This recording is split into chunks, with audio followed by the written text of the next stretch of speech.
What it do, man? It's your boy Battle Truth coming to you live and direct from the Battle Truth headquarters. Let's get right off into this, man.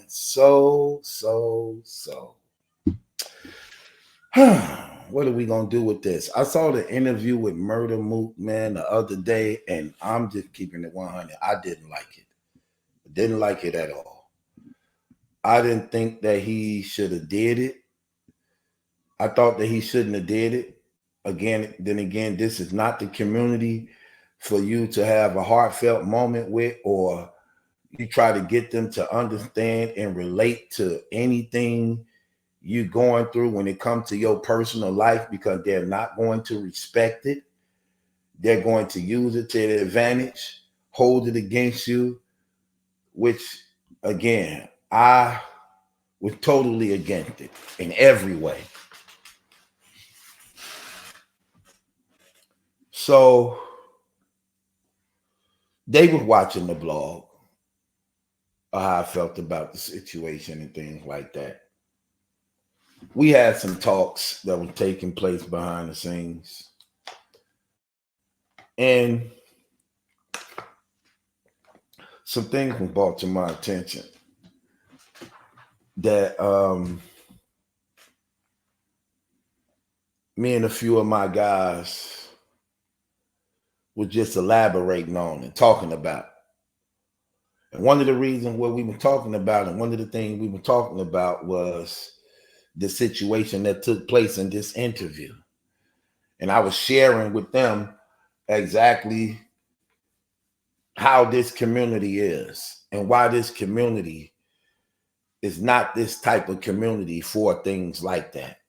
Again, they use everything against you. You can't really tell them nothing real. They don't even really respect real situations and things like that. They really don't. For the most part, everything is shock value, for real. This is a very dirty community from top to bottom, to keeping it 100 with you. Now, I say that to say this. In saying how I felt about the interview, I forgot some things as I was going back, watching other things. And I'm remembering how people been speaking behind the scenes and saying some things. And how this actually led into Mook actually doing the interview. When Mook had went live that day, and the police came to his house,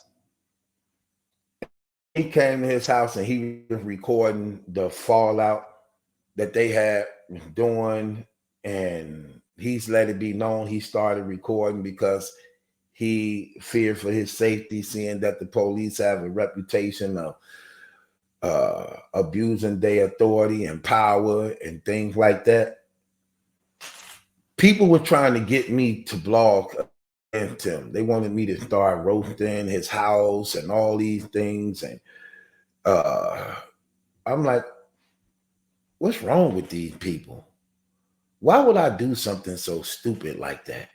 Even though it's ways I could have did it. It's ways I could have did it where it wouldn't have been personal. But it's just certain things that's just cheesy that you just don't do. Like, I have a rapport with this guy and his family. What I look like doing something stupid like that, to be a thirst trapping for views and subscribers? Why would I do something so stupid like that? No, I'm not going to do that. They don't even, for what? For a $15, $20 blog, if that? No, I make way more money than that. No, I'm not going to do no stupid stuff like that. But there's some people who was doing that, who was actually calling themselves cool, but were using his situation for their own benefit and favor. And why, again, I was so against the interview. I remember when Serious Jones and Mook had their fallout. And Serious Jones was plotting on Mook. even though he was in Mook corner.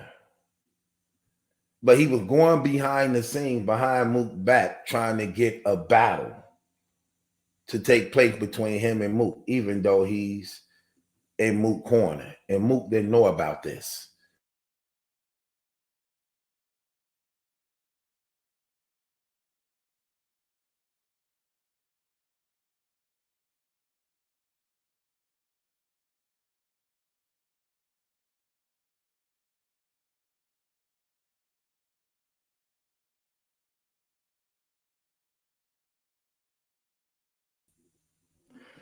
My bad. And Mook didn't know about that. And when Mook didn't know about that, what ended up happening was when he found out about it, he was offended. Why? Because you're trying to get a battle against me and you in my corner supposed to have been riding with me. To get a battle against me mean that you kicking it with me to find out things about me only to use against me in the battle. Like, bro, what are you on? What are you doing? Like, that's so fake to do something like that.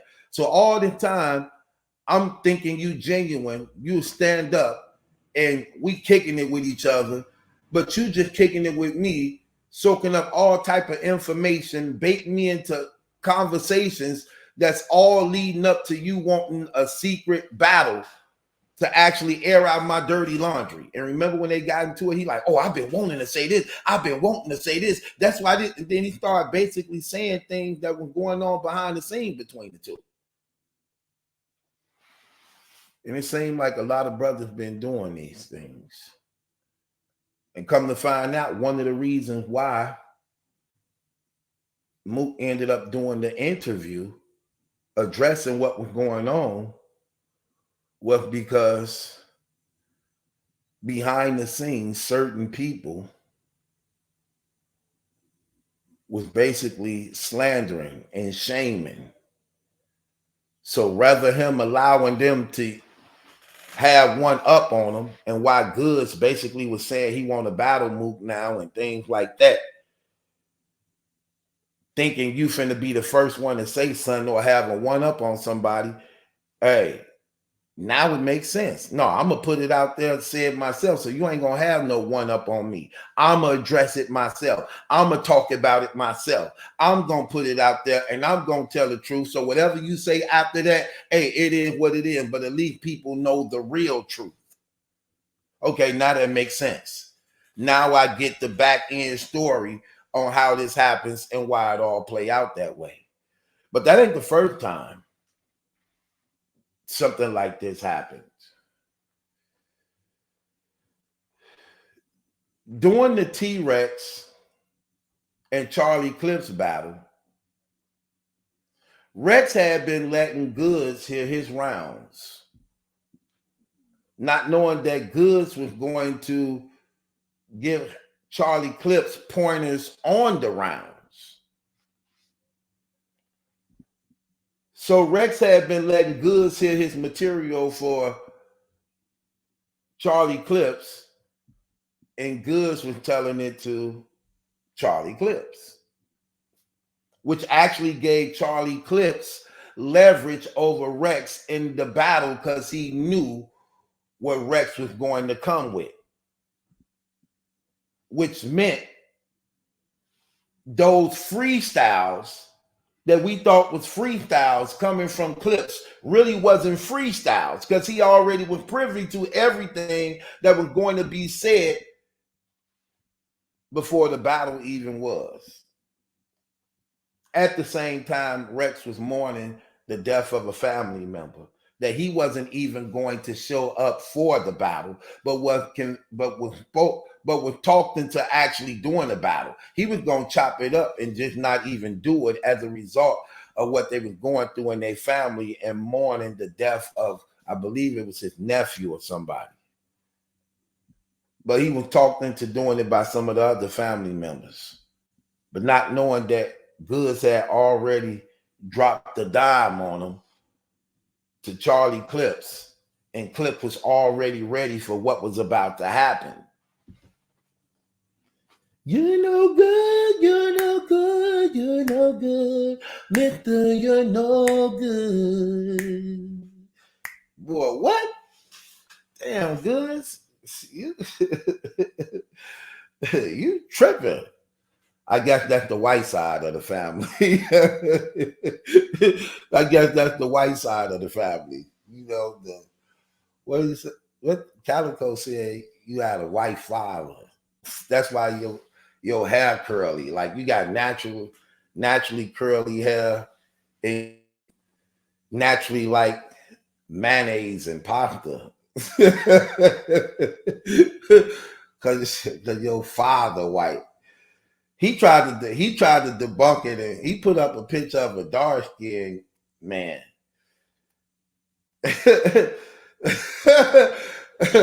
He put up a real black dark skinned man. I'm like, who is that? He said it was his real father. Okay. Okay. If that's what you want to believe, I believe the white man. I believe that white man was the father. I'm just keeping it real. I believe the white man is the father. Okay? That's where the penny loafer shoes come from. Like that's where the slick walk penny loafer shoes. that's the white side. I need something black. I needed something black.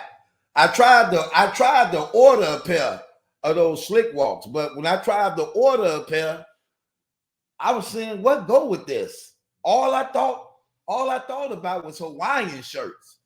All I thought about was white collar Hawaiian shirts and flannels. I was like, I'm just gonna send him a cash out. He can keep the shoe.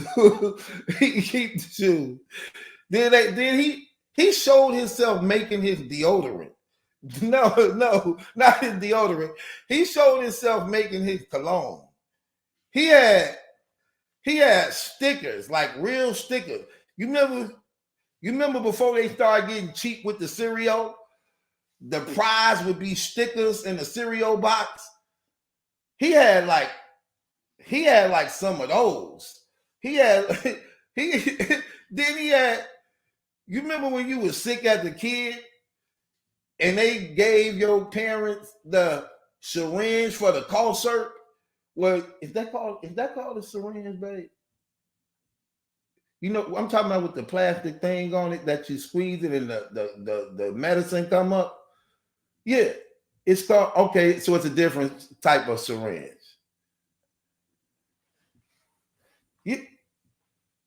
Dude literally was showing us how he make his cologne, and he took the squeeze bottle syringe, then he squeezed it in there, then he peeled off a sticker and slapped. I said, bro, that definitely got to be the white side. Bro, you don't show nobody that trying to buy that. What? Man, I don't want to. Listen, that's just like when I'm buying chicken. I don't want to see you slaughter the chicken, pick its damn feathers, cut its damn head off, then put it in the bag and sell it to me. I don't want to see all that. Let me see the finished product when it's all done. I don't want to see the damn process. Don't show me the process to the damn. Listen, I ain't like other people, okay? I don't believe my chicken ever had a face. My chicken was born in Walmart. And my chicken was born in Walmart with a damn barcode on it. It never had feathers. It never had a face. It never had a name. And it's by the damn broccoli. My chicken was born in Walmart. I'm keeping it real. I don't want to see that damn process. He showed the process. Oh my gosh. I'm like, bro, no, that man didn't just show us him making the damn cologne. The way he made the cologne, what? I think he put piss in it. It's like what was them damn ingredients? Like he went in the refrigerator and pulled some stuff out, then went in the cabinet and crushed it. He crushed it together. I'm like, oh hell no, that's cologne. That's cologne. He called that cologne. What did he call that cologne? Chocolate man. What would that? What did he call that cologne? It had a transgender flip to it. It was chocolate man, leather kid. No. Oh. It was called chocolate leather. Ew. Really? For men cologne? Chocolate leather? Come on, man. You can't tell me. Come on, man. You better off saying swag off, fag sauce. You better off saying that. Chocolate leather? Could you imagine wearing that and then a person asks you, hey, what's that? You're like, oh, this is that chocolate leather. Chocolate leather? Come on, man. Come on, man. We're not gonna play these games. Here, take it. Take it. Bang the gavel on your damn self. Don't worry. I'm gonna do it for you. No.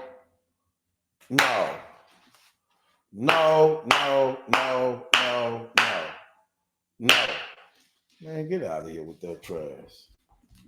Chocolate leather. I wish I would.